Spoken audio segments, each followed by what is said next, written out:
So Saving Wiztech is the two-parter that we mentioned before, and it's the only appearance, this two-parter of Professor Crumbs in season 2, which is crazy. That is crazy. Right? Like, I wanted more of him. But I guess he was only in the Wiztech episode, which was only a two-parter in the first season, too.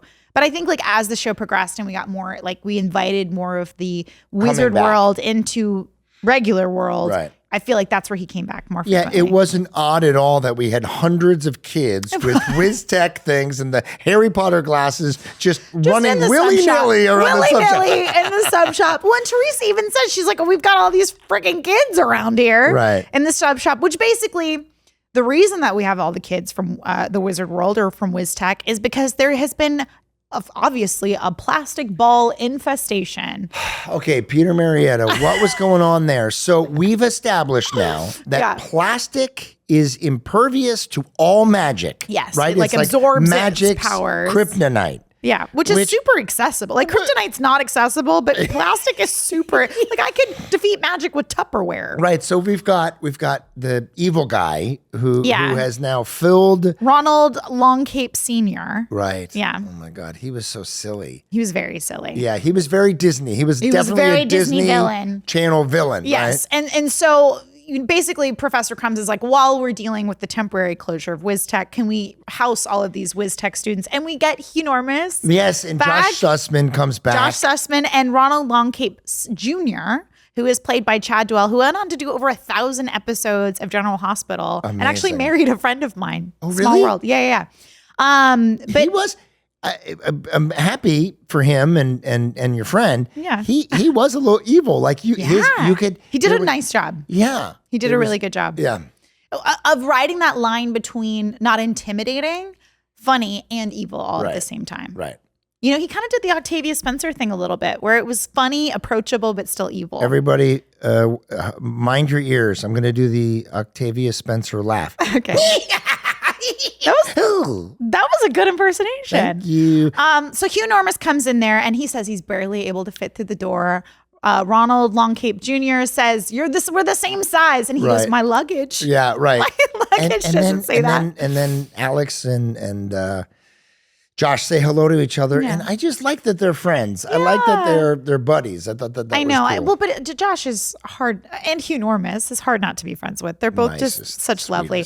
And of course, Ronald sees Alex and meets her and immediately develops a crush on her. So we're back in the substation with all of the Wiz Tech ne'er-do-wells and people, and as Teresa says, all the riffraff, basically. But I love that she's mad at me. I haven't done anything other than house these people, and she's like, oh, because I brought magic into her life, you Probably. But I guess it's because you allowed it to happen and didn't say no to Professor Crumbs. But who says no to Ian Abercrombie? Come on. Nobody.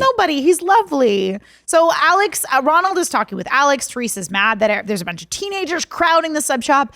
And Max has decided that he's going to help Professor Crumbs blend in by bringing him an identical tracksuit. Oh, which is so funny. Crumbs is like, I'm 850 years old. I don't need help blending in. And he goes, well, it makes you look really thin. He's like, okay. Okay, I'm in. Okay. And I didn't know that Ian was sick. I didn't know that he was on dialysis. Oh my God. I didn't know all that. But it's interesting. He had the best attitude of any. I mean, he hid it so well. And I hope he didn't feel pressured to hide it, because I know I felt that with like my diabetes in the past. I've felt, especially early on, less so now. But I felt this pressure to not be seen as sick or be seen as weak or less than, to the point that I wasn't going to be able to perform like everyone else. And so I hope he didn't feel that pressure to not appear well, because he had such great energy and such great attitude and was always just a big kid ready to play. And so I hope that he was being true to however he was feeling that day. Well, listen, not like, making up for it. On a small level, me being dyslexic, I didn't want anybody to know that, because I didn't want, them to not have faith in me. And him being sick, I don't think he wanted people to know, because he wanted to work as well and was enjoying it. Nobody wants to be thought of as someone who's sick, because it feels like a different way of saying less than, you know what I mean? Right. And technically, I can only speak for myself, but technically dyslexia, diabetes, any of those things are a disability, but I hate that word. Yeah. I hate that word because I don't feel like I'm unable to do things. And so I think a lot of times there's a pressure to hide those things because you feel capable. Well, we're not hiding them now. No, we're not. Exactly. But I think it's good to bring light to those kind of things so that people feel less alone in it, you know? So I hope he just didn't feel alone in that. Were you surprised when you watched this that he was 850 years old? Was that an interesting number for you? Because it was nice to hear his about age. Wizards living longer? I mean, is that a thing? Well, I mean, like if you look at like Dumbledore, you know, you look at him. I mean, how old is he? You're the Harry Potter guy. 115. Okay, so he not was 1,000. very young, but 115, he looked good. Yeah. Well, Professor Crumbs was older. So anyway, not only does Max say the tracksuit makes him look skinny, but the swishy pants. Yeah, the swishy pants. But can I tell you something? My mom used to wear a tracksuit. Yeah. And you would hear her coming down the hallway. You'd hear this. Like the windbreaker? Yeah. What is that? What is that when people talk very quietly? At the ASMR. It's ASMR. And they're like, hi. Hi. Yeah. Okay, well, that I fucked it up. That got sexual. It was weird. That got. But is ASMR? Is that not a sexual thing? It can be, but not always. Some people, it's soothing for some people and sexual for other people. Listening to white noise, whatever or you're like into. Trickling water or something. That's what they do. Trickling water is what you do when you're trying to give a urine sample, but for the TTs. The TTs. But when I watched Max give Crumbs the tracksuit, I just thought of my mom. Yeah. So yeah. My mom used to wear like a velvet tracksuit she loved. Anyway, and like the Juicy Couture tracksuits back in the mid 2000s. Oh my God, as well Juicy! My kids, I used to buy them. Juicy. It's a Juicy on the ass. I hope you didn't buy that for your kids. It was a fucking $150. It was a ridiculous and it was like this big. It was like little sweatpants. I was like, what are we doing? Yeah, we could buy outfits. Yeah, you could go to Costco and get a super cheap like sweatsuit, which is what my mom did. I love when you turn into that. Whoever that person is. What accent that is? It's like 30s Italian. Costco. Go to the tracksuit. We've done a lot of episodes. So anyway, we go to. So hold on. He uses the swishy pants to make a static shock, pranks Justin, shocks him.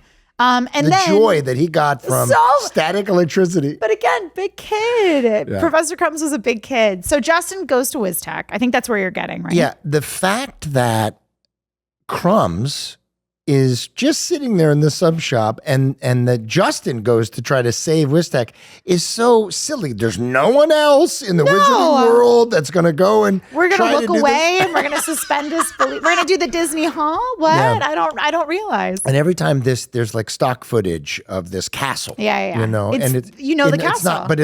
It's not. I think the fans corrected us on this. of what castle it was. It's not the castle in Germany that it's like Schlossensteinen. It's not that castle that the at Disneyland the castle is based after. It's not that.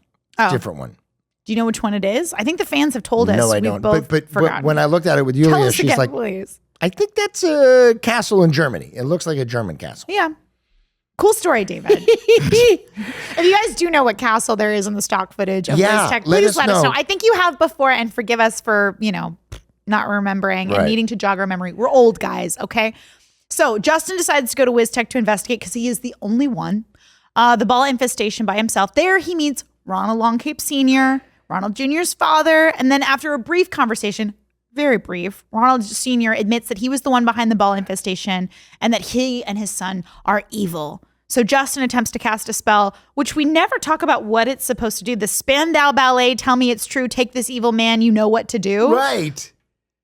That was a spell we never heard about, never saw again. But what happened? Well, it went off the balls. It went off the ball, the plastic balls in the ball pit and didn't work. And then knocked him back. Yeah. And knocked him back. David loved jumping in those balls and going around and being, because I love that too, all the physical. Who doesn't? But he gets dragged under at the end of this scene, right? He gets sucked under, which is under the plastic, under all the balls. Well, Peter Marietta, if you're listening to this, what were you thinking when you were like, plastic defeats all magic? And how come we can't just defeat all magic with plastic now? Like, why how didn't did we it go start in there? with plastic? Which, like I said, I feel like is very accessible. Text me. Let me know what's going on. Yeah. All right. So later on, Alex and Ronald are trying to eat dinner at the sub shop, but Justin, now that he knows about Ronald Sr., is on Ronald Jr. about being evil. And then he just keeps pestering them. You're evil. You're evil. And he's like, I know I get judged for this all the time, but I'm not like my father. But this is such a funny scene to me because Alex is sitting down and ordering from Justin. Well, she's not the best waitress. No. But she at one point she gave Ronald like 2 onion rings and half a soda or something. She was clearing off another table. Yeah. But when she's sitting there with him, she starts ordering from Justin and says, "What's the specials?" And Justin's like, we have a turkey breast and a thing. I just thought that was so funny that they had that going. I thought that it made me laugh. No, it was a good bit for sure.